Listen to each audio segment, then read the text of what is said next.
Hello there, and welcome to Talking Nerdy, the show where we take various story arcs and events from current comics and we cover them. I'm your host, Obi-Wan Jabroni. Now, our story today is High Republic Trail of Shadows, number 1 through 5. Written by Danielle Jose Older, with art by David Watcher, and colors by Grata Marchisio. Sorry. During a Republic raid on the Nihil outpost, some unseen entity turned one Jedi to dust and left another in a state of catatonic shock. Now, lead Jedi investigator Emmerick Caphtor and Republic private investigator Sian Holt have been paired to uncover the truth behind the unusual murder of the Jedi. So, with that, let's start talking nerdy. First up, we have Trail of Shadows number 1, Part 1, The Trail of Shadows. And we open at the Jedi Temple on Coruscant. Master Stellan Gios and Master Emmerick Caphtor are in Master Gios' office, and we learn that Emmerick will be taking on an investigation into the strange death of a fellow Jedi. And Gios turns to him and says, Emmerick, I don't know how else to put it to you. I've never seen or felt anything like this in my life. Whatever happened out there on Grisla, it sent two of our Jedi into a shock ward, and the third is simply gone. And I'm still having nightmares about it. One minute we had the Nihil on the run, and the next Elzar was nosediving out of the sky. Bell was in shock, and Master Loden, well, you're the best investigator the Order has. I know you're unconvinced about what happened on Grisal. You think that your time is better spent picking through the rubble on Valo. But if the Nihil have a weapon that can destroy Jedi like that, we need to know what we can do to stop it. All I ask you is that you look into it. My former Padawan Vernestra and Master Cantum come upon a small Nihil base on Varant Tarum immediately after the attack. The raiders captured on Valo who were stationed there speak about it with a certain reverence. Hard to explain. Start there. Take a team of troopers. They're already at the barracks, ready to go. See what you can find. And we switch to Coruscant's underworld, and we see private investigator Sian Holt playing with a band at a cantina. And once her song is done, she leaves out into the streets, and we get an internal monologue saying, See, this is why you can't trust anyone. Kefar Brato's been tagged up in almost every mess imaginable. He ran guns, bounty hunted for a stint, even spent a month or two with the Nihil back before they were galactic boogeymen. Then he cleaned up, turned his life around. He swore he wanted to do something good for once, right some of the wrongs he had committed. His family had long since disowned him. I was probably the last person left on Coruscant who had any amount of trust in him, and that amount wasn't much. But I needed a partner. If Kefar's got business with Orakpanga, though, he's either fallen back to his old habits or he's working an angle for a case. And if it was a case, I'd have known about it. Doesn't matter. After all, that's what tracking devices are for. But if he's in the Stebark district and he's with Uruk, he's in the worse trouble than I thought. And she follows her tracker until she comes to a dark alleyway, and she hides in the shadows as two forms walk from the darkness. One of the men hears something and goes to investigate, and he turns the corner to come face to face with Cyan, and he asks what she's doing here, and we learn that the man is on probation, and Cyan was supposed to keep him out of trouble.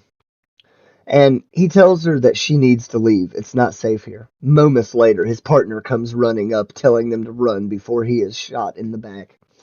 Sion and the man take off. Sion and Kefar take off, but they are both shot down. A hulking creature comes out of the shadows and raises his vibro blade to finish off Cyan, but she rolls and shoots it in the head.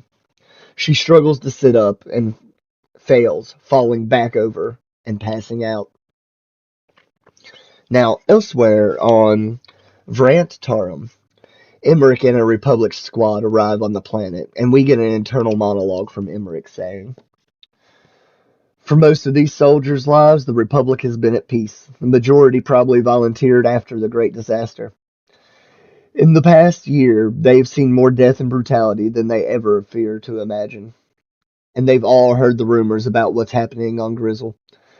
That something horrible turned one of the greatest Jedi Masters of our time to dust. We met resistance on the planet. It wasn't even a rear guard we were up against. The rest of the camp just left as soon as they saw us. They were the ones who didn't make it out in time. Typical Nihil. They were desperate, terrified. The fighting was ugly, and now it's over.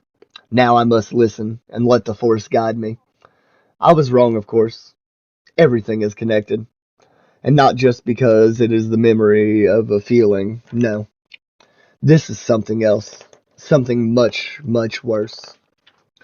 And after defeating the resistance, Emmerick enters a temple and sees something unknown. And that ends our issue. Leading us to Trail of Shadows number 2. Part 2. Way Down Deep in the Dark. And we open on Coruscant. Master Emmerick is standing in his office looking over his clues, and we get an internal monologue saying, "It's been weeks, months maybe. I've lost track of time. Everything is something, but nothing makes sense. Each loose thread leads to 10 more, then 10 more from that. The boundaries of this case are porous, impossible to fully grasp. They won't stay still. It's a piece with too many pieces, and none of them fit together." And a hollow call his disrupts him, and tells him that the Supreme Chancellor is requesting his presence immediately. And we switch to later at the Senate. Emmerick tells the Chancellor that he hasn't made any headway in his investigation yet, and the Chancellor says she didn't call him here for an update, and she calls for Sian Holt to be brought in. Sian enters, and the Chancellor continues, saying, "Oh, Miss Holt, this is Jedi Master Emmerick Caphtor. I would like the two of you to work together. Master Emmerick has been working on a case that may have something to do with the death of your partner, Kefar Bronto. Mr. Bronto was on a highly classified mission with an undercover operative for the Republic when he was killed. Of course you didn't know, dear. He was excellent at his job, and my apologies to the committee and Master Emmerick for not keeping you all into this information earlier. Director Barquet and I only just made the connection. Someone claiming to be the upper ranks of the Nihil has been trying to sell a weapon of considerable worth on the black market for several months now. We haven't been able to determine what exactly it is, but based on the underworld response, it's a serious offering. From what we've seen, it's possible that what they're selling is related to your investigation, Master Emmerick. Agent Bronto was meeting with the seller's agent, a wanted man named Arath Fall. That's the Terrab who attacked us." Oh, shit, sorry. Sian cuts in and says, "That's the Terrab that's attacked us. I will do whatever needs to take down the people who murdered my partner." And the Chancellor continues, "Good, because Fall went to ground after your run-in, but another of our undercover agents has just made contact with him. This time on the Gambler's Paradise. You must leave immediately." And we switch to elsewhere on the planet. Ahab Fall enters the room and asks the man if he has the money. The man says yes, and his boss is highly interested in the item. Suddenly, a group of Nihil bursts through the door and attack the two men. Fall is able to escape, and he calls his boss to tell him about the Nihil attack. Meanwhile, Emmerick and Sian approach the crime scene and enter a house. They look at the dead man Fall met with and instantly starts to uncover clues and saying in tandem with each other.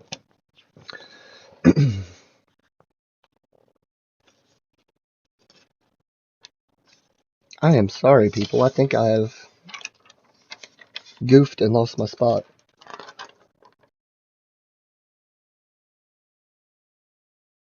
No. Okay. We're good. I am so sorry, guys. Um, and tells him about the Nihil attack. Meanwhile, Emmerick and Sian approach a crime scene and they enter the house. And they look at the dead man Fall met earlier and instantly start to uncover clues and sing in tandem with each other. First of all, there's blood from several species here, so it wasn't just a one-on-one attack, and someone was fighting back hard.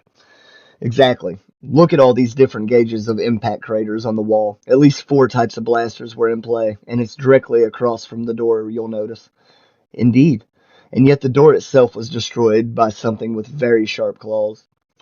And as the victim got hit with some blaster fire, sure, but the case of death was clearly being opened up, and these lacerations matched the mark on the door.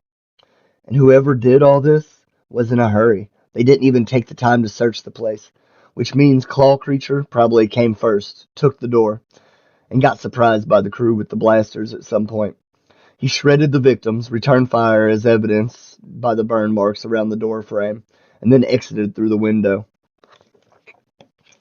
And a security officer enters the room, interrupting them and saying they have reports of a shootout involving the Nihil nearby. They hurry down the street to the scene of the shootout, and they arrive to take out 2 Nihil that are caught off guard. Fowl takes advantage of them and jumps onto a speeder. And he bursts through the alley past Emmerick and Sian, and Emmerick is able to get a tracker on the speeder before Fowl escapes. Later, Emmerick and Sian have followed the tracer to an alley across town.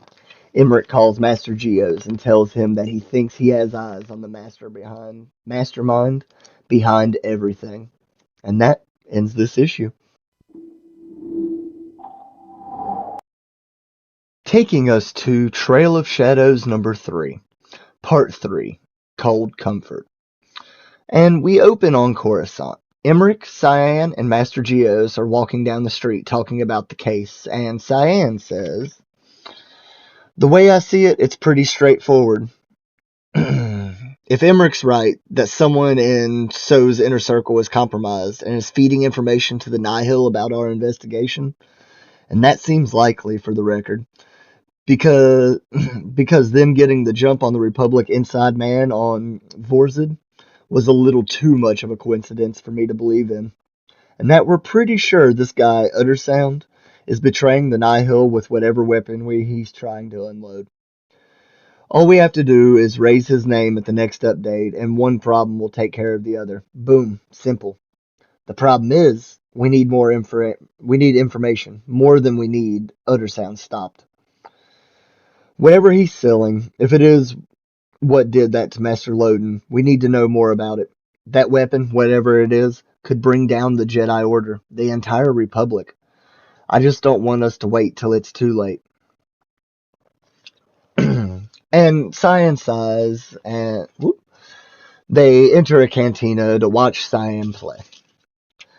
Elsewhere on the Nihil base, the eye of the Nihil, Marcion Rowe, is standing in his office talking to Uttersound on comms. And Rowe asks why the Republic is looking for a black market superweapon and if he has seen a Arath fall.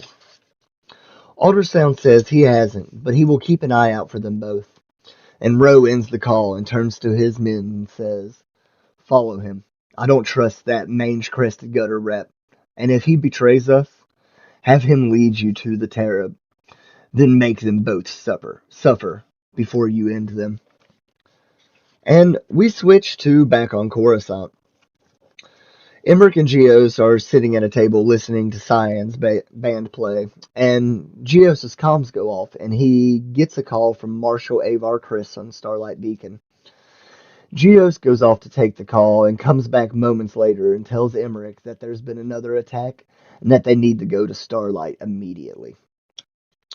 Elsewhere in space, though, Uttersound is talking to some Nihil soldiers when alarms go off on the overcom, and the overcom alerts them that the ship is being boarded by enemies. All of the crew swarm to the positions at the airlock to ambush the boarders. when out of nowhere, Fall jumps from the rafters and starts to slaughter all of the Nihil. Uttersound takes out two retreating Nihil and joins Fall's side, when another voice comes over the overcom saying, "Prepare to be boarded."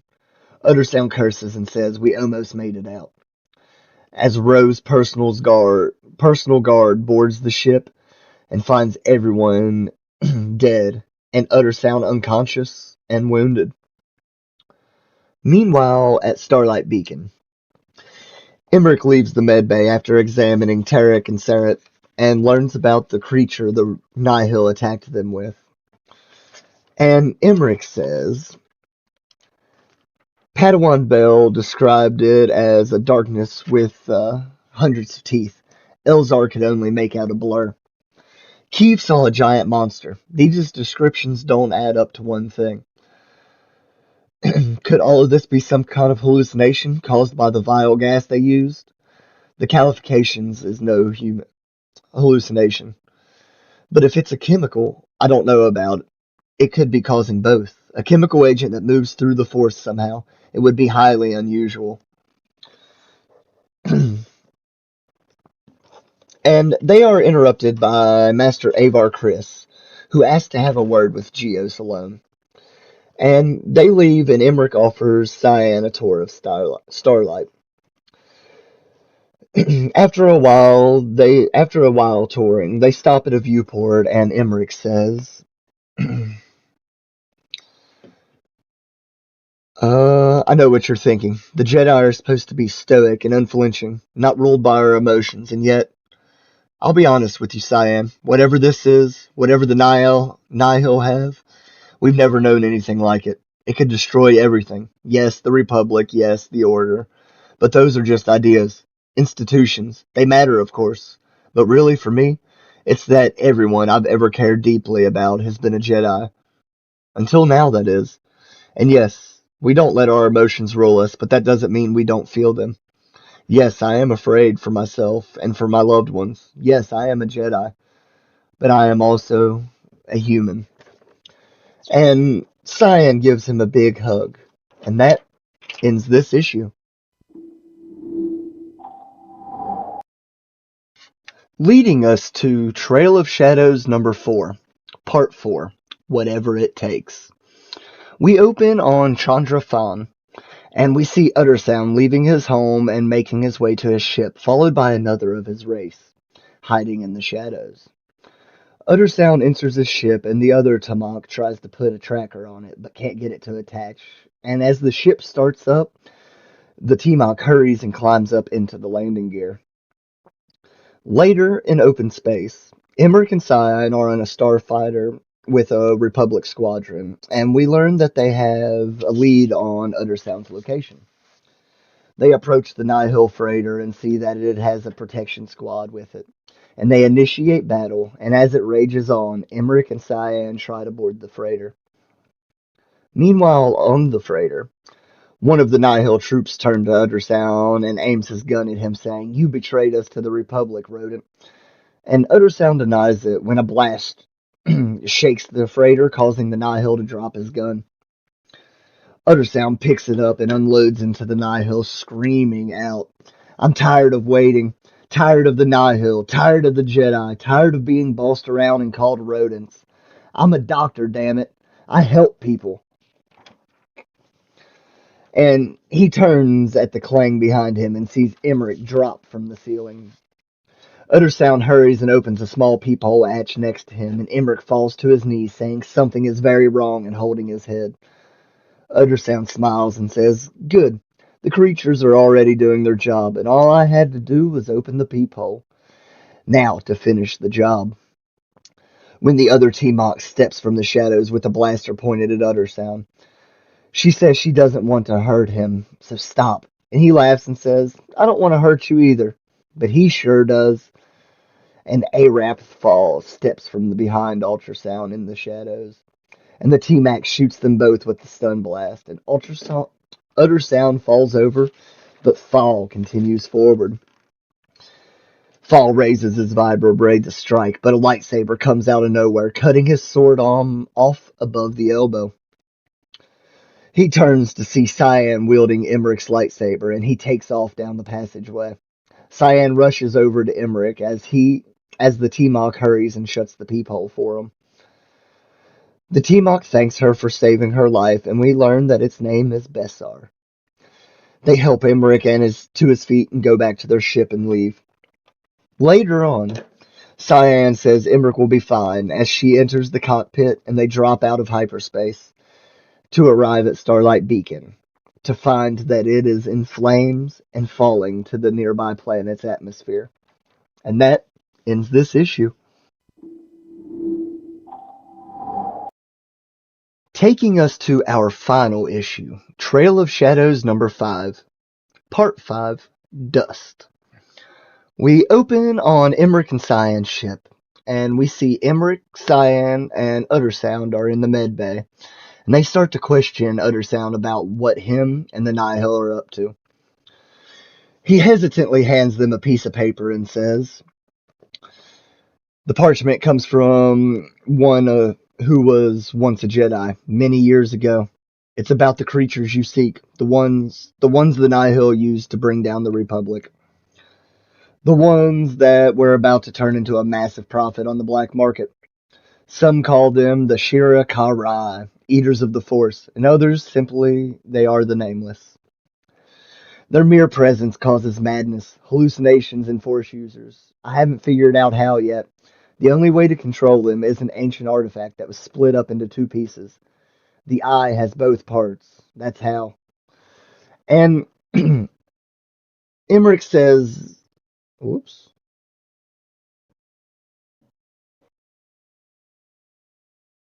Okay."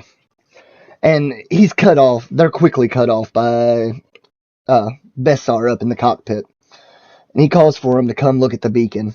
And they pull up and see that the beacon is exploded, on fire, and falling to the planet's surface.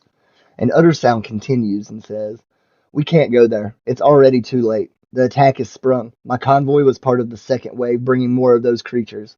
But the others are already there. The doors are sealed. Starlight is doomed. Get us out of here now." And Emmerick says no. We have to save everyone we can. And Sian agrees and says she has an idea on how to get in. Shortly after, they go crashing through the Starlight glass-roofed pavilion and land in an open area. They quickly exit and start down a hallway when they come across Master Butch? Shit. Sorry, Master Buck, and a group of younglings. Emmerick tells them to get on the ship and that he needs to go and find out more about these creatures now. They get the younglings on board and Master Buck joins them on the hunt. They head down the hall and start to see things around them. They see a creature coming down the hall and Emmerick tells them to stand down. Not everything is as it seems. He tries to reach out with the Force, but it attacks and Sian begins to shoot and Master Geos appears next to Emmerick. Emmerick screams no and cuts its head off, and it turns into a clawed hand as it falls to the floor. Uttersound tells them to run and throws a thermal detonator down the hall. And as it explodes, they run back to the ship, and we see that Sian picked up the clawed hand. They board the ship, and Master Buck stops and says he will hold them off, and for them to leave now, and he runs back down the hall. They board the ship and leave, and we get an internal monologue from Emmerick saying, "Starlight is down. The galaxy has changed forever. So many lives lost, more than we can ever grasp. The Nihil triumphant, and Uttersound slipped away in the chaos. Death perhaps devoured by the very creature he tried to sell on the black market. Who's to say? Still, we followed this path into the gaping jaws of terror, and we did not leave empty-handed. What we found, the information we'll gather from it, will be the beginning of our desperate fight for survival, and it is more valuable than any weapon. For even in the darkest hours, knowledge defeats fear and shines through the shadows to show us back to the light." And that ends this story. I hope you enjoyed this week's video. Join us next week as we cover X-Men number 5 through 7 and Secret X-Men number 1. Thanks for watching. As always, remember to like, subscribe, and share our video to help spread our brand through the world. Also, leave a comment down below. Feedback is always welcome. You can also find us on the Jabroni Nerd Facebook page. So, until next week, guys, keep talking nerdy.